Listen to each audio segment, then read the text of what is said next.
તો બ્રેક બાદ સમાચારો મળી રહ્યા છે। દેવભૂમિ દ્વારકામાં બોટ રજીસ્ટ્રેશન કૌભાંડનો થયો છે પર્દાફાશ। એસઓજીએ જૂની માછીમારી બોટોના બનાવટી રજીસ્ટ્રેશન મામલે કરોડો રૂપિયાનું કૌભાંડ ઝડપી પાડ્યું છે। તપાસમાં ખુલ્યું છે કે આરોપીઓએ જૂની બોટો કે પછી બિલ વિના ખરીદેલી બોટો માટે ખોટી માહિતી આપી હતી। બોગસ બિલો અને બનાવટી સોગંદનામા તૈયાર કરીને નવા કોલ નંબર અને લાયસન્સ કાઢવામાં આવ્યા હતા અને આ રીતે ગેરકાયદે રીતે કરોડોનું કૌભાંડ આચરાયું હોવાનું સામે આવ્યું છે। કૌભાંડમાં બોટ માલિકો, એજન્ટો અને નિવૃત્ત સરકારી કર્મચારીઓ સંડોવાયેલા હોવાનું ખુલ્યું છે। તો અંદાજે 3 કરોડ રૂપિયાનું કૌભાંડ થયાની પણ આશંકા છે। એસઓજીએ આ કેસમાં કુલ 145 લોકો સામે ગુનો દાખલ કર્યો છે, જ્યારે કે ભાવનગર અને દેવભૂમિ દ્વારકામાંથી અનેક આરોપીઓની ધરપકડ થઈ છે। ખાસ કરીને ભાવનગરના નિવૃત્ત જીએમબી સુપ્રિન્ટેન્ડન્ટ તરુણ રાજપુરા સાહેબ વિરુદ્ધ કાયદેસરની કાર્યવાહી હાથ ધરાઈ છે।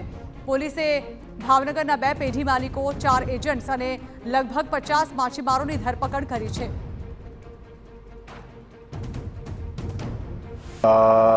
અમુક એજન્ટ મારફતે ખોટા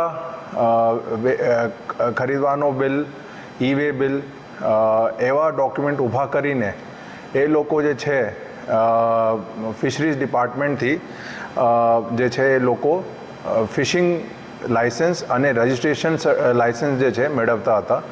એના આધારે જે છે એ લોકો પછી જૂના બોટ ઉપર આ બધા ડોક્યુમેન્ટ ઇસ્યુ કરાવીને ફિશિંગ કરતા હતા।